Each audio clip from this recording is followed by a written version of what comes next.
Symptoms ले रहे हैं,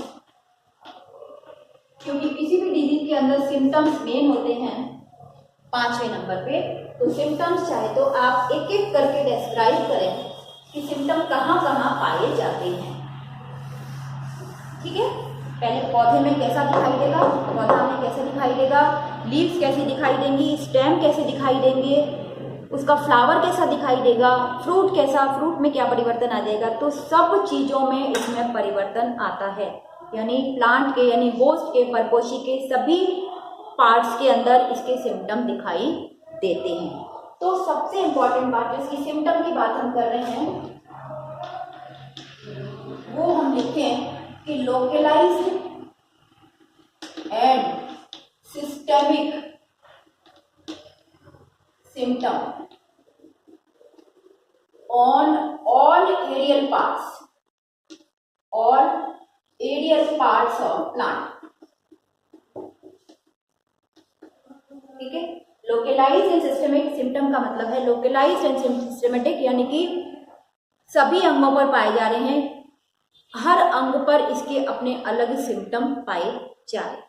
ठीक है, हर एरियल पार्ट पर, यानी कहाँ एरियल पार्ट कौन से होंगे, स्टेम, लीफ, फिर इन्फ्लोरेसेंस यानी पुष्पक्रम, देन उसके फ्लावर के भी हर पार्ट पे सेपल, पेटल, सब चीज़ों पर ये पाए जाएंगे। ठीक है, तो पहला जो इसका है सिम्टम वो सबसे पहले हम लीफ पर लिखते हैं, क्योंकि हमें लीफ पर ही इसके फर्स्ट सिम्टम दिखाई देते हैं, स्टेम पर इसके पहले सिम्टम हमें दिखाई नहीं देते। तो पहली बात तो ये हो गई। दूसरी बात, वाइट पस्ट्यूल्स। पस्ट्यूल्स का मतलब है जो उसकी, आपने नींबू देखा है, नींबू के पत्तों पर आपने ब्राउन कलर के धब्बे देखे हैं, तो ब्राउन कलर के जो गोल गोल धब्बे बन जाते हैं वो उसके बैक्टीरिया से होने वाले पस्ट्यूल हैं। पस्ट्यूल यहाँ पर कहना पड़ेगा, जो सिम्टम का जो एक धब्बा है वो हम यहाँ कहेंगे पस्ट्यूल। ठीक है, तो वाइट पस्ट्यूल्स सबसे पहले जो हमें दिखाई देंगे on lower surface of leaf, lower surface of leaves, सबसे पहले हमें लोअर सरफेस पर ये दिखाई देते हैं। फिर हमें क्या दिखाई देगा, स्टेम पर हमें दिखाई नहीं देता इतनी जल्दी, जब तक ये कोनिडियल इसका बम्बार्डमेंट नहीं होता है, कोनिडियल डिस्पर्जल नहीं होता है या कोनिडिया का बनना नहीं होता है, जब तक हमें इसके सिम्टम स्टेम के अंदर दिखाई नहीं देते। तो स्टेम की लीफ की लोअर सरफेस पे जैसे ही वाइट पस्ट्यूल्स आते हैं और वाइट चूर्ण सा निकलना लगता है कोनिडिया का, तो उस चीज को हमें निकाल के फेंक देना चाहिए, ये हम कंट्रोल मेजर्स में पढ़ेंगे। Then white powder, rusty powder on lower surface of leaves. ठीक है, लोअर सरफेस की लीव्स पर, लीव्स की लोअर सरफेस पर वाइट रस्टी पाउडर जो है वो बन जाता है because of the formation of conidia. इसके कारण, कोनिडिया फॉर्मेशन के कारण ये वाइट हमें दिखाई देने लग जाएगा। इसके बाद हमारा यदि स्टेम यदि हम देखें, इन्फेक्टेड पार्ट यदि देखें तो हमें कैसा दिखाई देगा, इसके बाद कब, जबकि कोनिडिया भी बन चुकी है तब हमें स्टेम देखेंगे तो स्टेम दिखाई देगा कैसा, हाइपरट्रोफॉइड। हाइपरट्रोफॉइड, हाइपरट्रोफॉइड का मतलब है अतिवृद्धि हुआ हमें दिखाई देगा। अतिवृद्धि यानी एक्स्ट्रा प्रोलिफरेशन हो जाए, अतिवृद्धि हो जाए, टेढ़ा मेढ़ा सा दिखाई दे, डिस्टॉर्टेड दिखाई दे। ठीक है, हाइपरट्रोफाइड एंड डिस्टॉर्टेड, विकृत, नॉर्मल सा दिखाई न दे, हम इसको कह सकते हैं कि एबनॉर्मल हो। नॉर्मल जो स्टेम है वो ना दिखाई दे, कि हमें कैसा दिखाई दे, एबनॉर्मल सा दिखाई दे। हाइपरट्रोफाइड हो यानी अतिवृद्धि हो गई हो, ज़्यादा प्रोलिफरेशन हो गया हो, या ये कहें कि डिस्टॉर्शन हो गया, विकृत प्रकार का हो गया। लीफ जो है इसकी, हम थोड़े टाइम बाद देखते हैं, जो दूसरी लीव्स हैं इसकी, वो इन्फेक्टेड लीव्स जो हैं वो कैसी हो जाती हैं, ड्वार्फ हो जाती हैं। Infected leaves become dwarf, dwarf मतलब बौनी हो जाती हैं, थिक हो जाती हैं, मोटी सी दिखाई देती है, एंड फ्लैशी, मांसल दिखाई देती है। इन्फेक्टेड लीव्स, जबकि कोनिडिया उन पर फैल चुकी है, कैसी दिखाई देंगी? मांसल दिखाई देंगी, या ये कह सकते हैं हम थिक दिखाई देंगी, छोटी थोड़ी सिकड़ी सिकड़ी सी हमें दिखाई देगी। फ्लावर, फ्लावर कैसा दिखाई देगा? स्टेराइल हो जाए, बंद हो जाए।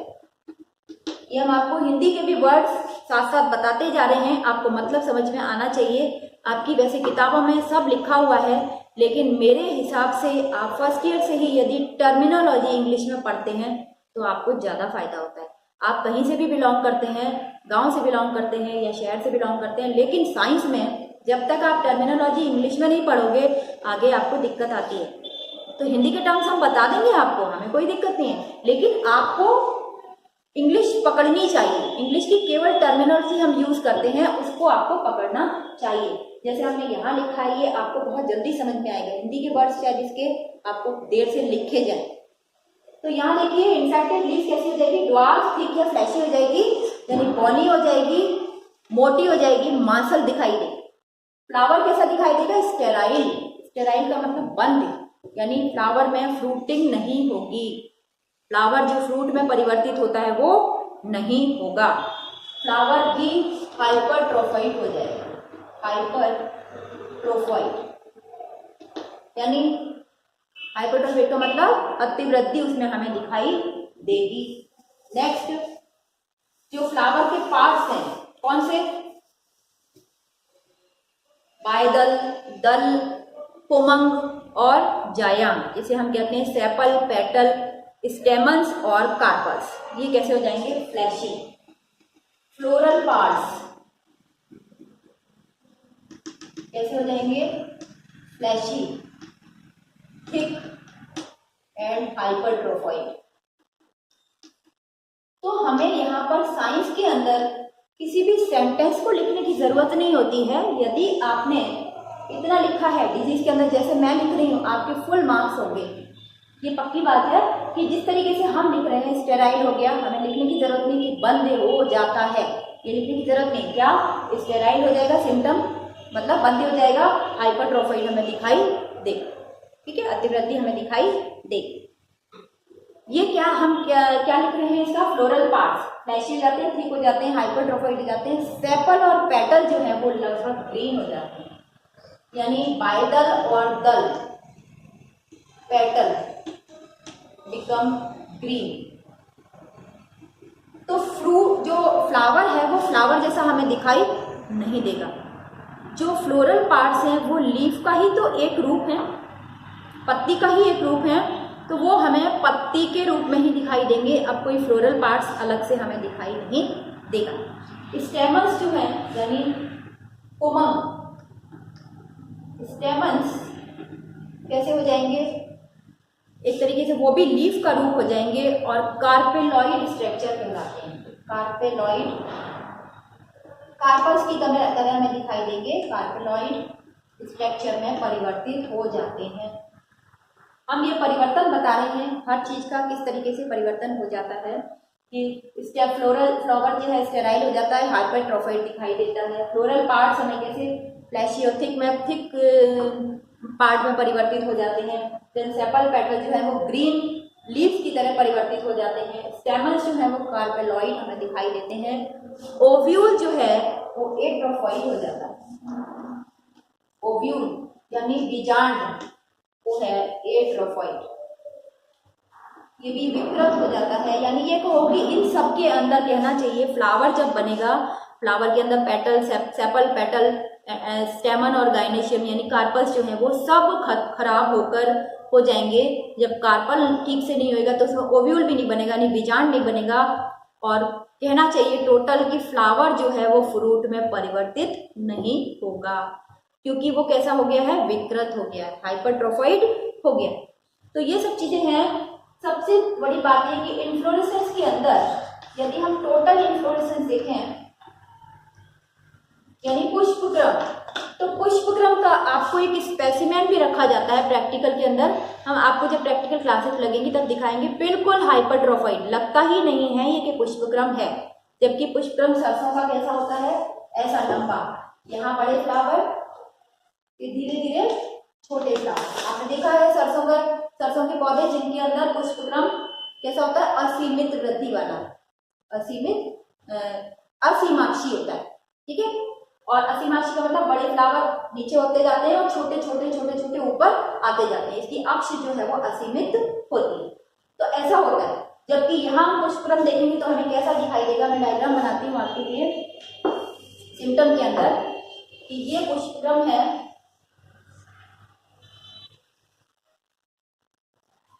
और यहाँ इसके जो है वो ग्रीन, जो इसका फ्लावर के जो पार्ट्स हैं वो सब ग्रीन पत्ती के रूप में दिखाई हमें दे। बस हमें इतना हाइपरट्रोफाइड ये पुष्पक्रम दिखाई देगा। हाइपरट्रोफाइड मतलब विकृत हमें पूरा का पूरा या अतिवृद्धि हुआ पुष्पक्रम दिखाई दे।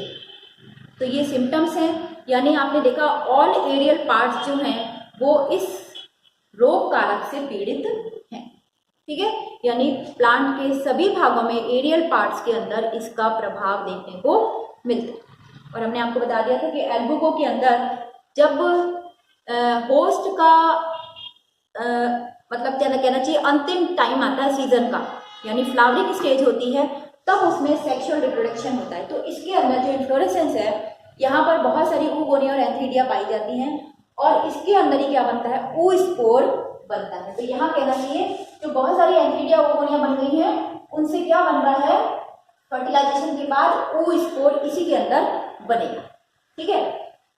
और यही oospore फिर कैसा हो जाएगा, ये पार्ट जब जमीन में गिर जाता है, क्योंकि बहुत ज़्यादा खराब हो जाता है, विकृत हो जाता है, तो ये अल्टीमेटली जमीन में गिर oospore है।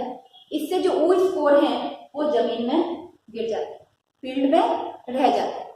पूरी सफाई होने के बाद भी oospore, इसके जो फंगस के oospore हैं, एल्बुको के oospore हैं, वो फील्ड के अंदर रह जाते हैं। और वो फील्ड के अंदर रह जाते हैं इसलिए वो अगली फसल में क्या करते हैं, डिजीज फैलाने का काम करते हैं, ठीक है।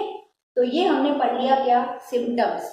सिम्टम्स के बाद हम ले रहे हैं इसके एपिडेमियोलॉजी, जिसमें हम डिजीज साइकिल बताएंगे आपको। डिजीज साइकिल का मतलब है कि ये डिजीज कैसे फैलती है। तो फैलती तो इसी तरीके से है जैसे एसेक्सुअल स्ट्रक्चर सेक्सुअल स्ट्रक्चर के कारण। तो ये छठा पॉइंट आएगा, डिजीज साइकिल या एपिडेमियोलॉजी। इसमें हम ज्यादा कुछ लिखते नहीं हैं क्योंकि हमने ईटियोलॉजी में सारा कुछ वर्णन कर दिया है इसका, किसमें वेजिटेटिव स्ट्रक्चर दे दिया, एसेक्सुअल दे दिया, सेक्सुअल दे दिया, तो हमने तीनों चीजें तो वही कवर कर दी। तो डिजीज साइकिल में हम क्या लिखेंगे, डिजीज साइकिल में हम लिखेंगे कि ये किस प्रकार की डिजीज है। सबसे पहले डिजीज कौन सी है, सॉइल बोर्न है या सीड बोर्न है। तो ये डिजीज है सॉइल बोर्न। हमने सॉइल बोर्न क्यों कहा है, क्योंकि अभी हमने बताया आपको कि जो oospore इन्फ्लोरेसेंस में बनते हैं, पुष्पक्रम में बनते हैं, वो oospore कहाँ गिर जाते हैं, फील्ड में गिर जाते हैं। और वो ही फील्ड में गिरे हुए oospore इसमें प्राइमरी इन्फेक्शन करते हैं। जब नई फसल बोई जाती है तो उसके अंदर जो सीडलिंग लगता है उसी के अंदर ये oospore से वहाँ अंकुरित हो जाते हैं और oospore से जो zoomiosपोर बनते हैं वो इसके अंदर इन्फेक्शन करते हैं, ठीक है। तो पहली बात सॉइल बोर्न डिजीज है। दूसरा पॉइंट क्या आएगा कि प्राइमरी इनोकुलम का काम कौन करता है, प्राइमरी प्राथमिक संरोपण इसे कहते हैं। इनोकुलम मतलब फैलाने वाला, प्राइमरी इनोकुलम मतलब जो पहला प्लांट का रोग कारक का या रोग जो और कॉजल ऑर्गेनिज्म है उसका कौन सा पार्ट ऐसा है जो सबसे पहले सीडलिंग के अंदर इन्फेक्शन कर रहा है, तो वो है प्राइमरी इनोकुलम। और कौन इन्फेक्शन करता है, ये oospore। तो हम कह सकते हैं कि oospore जो है वो प्राइमरी इनोकुलम का काम करता है, क्योंकि हम आपको बार बार बता रहे हैं कि ये जो oospore है जो इन्फ्लोरेसेंस में बना था वो फील्ड में रह जाता है। पूरी फील्ड की सफाई होने के बाद भी ये सॉइल के अंदर रह जाता है और अगली फसल में ये इन्फेक्शन करता है।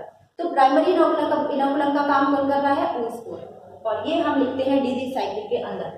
नेक्स्ट लिखते हैं हम सेकेंडरी इनोकुलम। सेकेंडरी इनोकुलम एक इन्फेक्टेड प्लांट से दूसरे इन्फेक्टेड प्लांट में कौन डिजीज फैला रहा है। तो जब हमने आपको एसेक्सुअल स्ट्रक्चर बताया था तो उसमें बताया था कोनिडिया, कोनिडिया का यदि हाई टेम्परेचर पर और लो मॉइस्चर पर, लो ह्यूमिडिटी पर, यानी कम आर्द्रता और अधिक तापमान पर इसका कोनिडिया का डिस्पर्जल हो जाता है एयर के थ्रू, और ये एक इन्फेक्टेड प्लांट से दूसरे हेल्दी प्लांट को इन्फेक्ट कर सकता है। तो क्योंकि वो शुरुआती इन्फेक्शन नहीं है, वो किस पर, सेकेंडरी इन्फेक्शन है, तो ये सेकेंडरी इन्फेक्शन का काम करती है, इनोकुलम का काम करती है कोनिडिया। तो प्राइमरी इन्फेक्शन कौन फैलाता है, वो स्पोर, जबकि सेकेंडरीली एक इन्फेक्टेड प्लांट से हेल्दी प्लांट को कौन इन्फेक्ट करता है, कोनिडिया। तो डिजीज साइकिल में हमारा क्या आएगा, ये एपिडेमियोलॉजी। नेक्स्ट आता है लास्ट पॉइंट इसका, वो आता है कंट्रोल मेजर्स। हमने सब कुछ देख लिया कि इतनी सारी चीज़ें इसके अंदर डिजीज फैला रही हैं और किस तरह फैला रही हैं, तो हम इसको कैसे बचा सकते हैं। किसी भी प्लांट को, डिजीज को बचाने के लिए, प्लांट को बचाने के लिए हम क्या करते हैं, आप वैसे भी देखते हो नॉर्मली खेतों में जब डिजीज लग जाती है तो हम क्या करते हैं, या तो हमारा कोई वायरल पार्ट है, उतने पार्ट को हम तोड़ के डस्टबिन में डालते हैं, ठीक है, या हम डिजीज प्लांट को उखाड़ कर, जड़ सहित उखाड़ कर जला देते हैं, ठीक है। और आजकल तो बहुत अच्छी अच्छी चीज़ें आ रही हैं कि डिजीज फ्री सीड ही लिया जाए, ठीक है। तो ये सब हमारा किस में आता है, कंट्रोल मेजर्स के अंदर। कंट्रोल मेजर्स यानी नियंत्रण के उपाय। तो सबसे पहले तो इसका जो उपाय है कंट्रोल का, वो क्या है, क्रॉप रोटेशन। और ज्यादातर क्रॉप रोटेशन फसल को, जैसे मैंने कहा कि ऊ स्पोर इसके अंदर रह जाता है फील्ड में, तो यदि अगले साल वही क्रॉप बोई जाती है तो क्या होगा, ऊ स्पोर उस होस्ट को इन्फेक्ट करेगा, संक्रमित करेगा। लेकिन यदि सरसों की जगह हमने उसमें कुछ और दूसरी फसल बो दी उस टाइम की, तो क्या होगा, उसको होस्ट नहीं मिलेगा, क्योंकि ये होस्ट कैसा है, ऑब्लिगेट एंडो इंटरसेलुलर पैरासाइट, तो उसको होस्ट नहीं मिलेगा, तो क्या होगा, वो वहाँ वो स्पोर थोड़े टाइम बाद खत्म अपने आप हो जाएगा। तो क्रॉप रोटेशन का मतलब है फसल को बदल बदल कर बोना, एक ही फसल को एक फील्ड में लंबे समय तक नहीं हो, यानी हर साल फसल को बदल दिया जाए, जिससे उसको उसका पर्टिकुलर होस्ट नहीं मिलेगा, परपोषी नहीं मिलेगा, और वो दूसरी फसल को इन्फेक्ट नहीं कर पाएगा। दूसरा आता है इरेडिकेशन। इरेडिकेशन का मतलब है इरेडिकेट करना, यानी समूल नष्ट कर देना, जड़ से उखाड़कर नष्ट कर देना, यानी जला देना। तो जितना भी डिजीज पार्ट है हमारा, डिजीज प्लांट जितने भी होते हैं, बीमारी से इन्फेक्टेड प्लांट होते हैं, उनको डिजीज मतलब पूरा का पूरा उखाड़ो और एक गड्ढे में ले जाके सीधे सीधे जला दो, तो उससे वो दूसरे प्लांट को इन्फेक्ट नहीं कर पाएंगे। तीसरा आता है यूज ऑफ फंजीसाइड्स, क्योंकि ये कैसा है, ये फंजाई है, ये क्या है, फंजाई है, तो फंजीसाइड हम यूज करें, फंजीसाइड का स्प्रे करें, हालांकि कम कारगर होता है, लेकिन इसमें मेन है बोर्डॉक्स मिक्सचर। इसका स्प्रे किया जाता है पत्तियों के ऊपर, पत्तियों पर, फ्लोरल पार्ट्स पर, सब पे स्प्रे किया जाता है, लेकिन यदि वो अंदर है तो वो बार बार फैलेगा, ठीक है। नेक्स्ट आता है use of disease free seeds. यदि हमने मस्टर्ड के सीड बो रहे हैं तो उसके ऊपर कोई डिजीज नहीं हो, आजकल आप देखते हो केमिकली ट्रीटेड सीड्स आते हैं और ज़्यादातर किसान वही यूज़ करते हैं। और लास्ट में use of disease resistant varieties.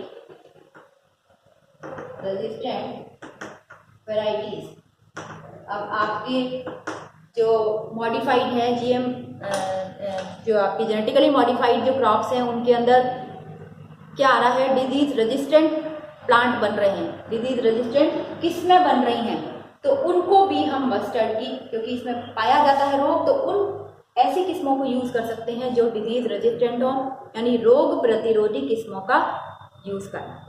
तो इस तरीके से ये कंट्रोल मेजर्स हो गए कि जहाँ जहाँ हम देखें कि समूल नष्ट कर सकते हैं, प्लांट को पूरा उखाड़ कर नष्ट कर सकते हैं, क्रॉप रोटेशन कर सकते हैं, क्योंकि वो बार बार उसी फसल को बोएंगे तो क्या होगा, इन्फेक्शन होगा। फंजीसाइड का यूज कर सकते हैं, डिजीज फ्री सीड्स यूज कर सकते हैं, और डिजीज रेजिस्टेंट वैरायटी यूज कर सकते हैं। तो आज हमने पढ़ा क्या है, पहली डिजीज पढ़ी है और उस डिजीज को पूरा हम किस तरीके से लिखते हैं, यदि हमें इसका मेंबर अच्छी तरह पढ़ा हुआ है तो इससे होने वाली डिजीज को हम आराम से लिख सकते हैं। कहीं भी रटने की जरूरत नहीं है। केवल अंतर कहाँ है यार, आपको केवल सिम्टम्स थोड़े से याद रखने हैं, वो भी यदि आप स्पेसिमेन देख लेते हो या थोड़ा सा भी याद कर लेते हो बहुत जल्दी याद हो जाएगी।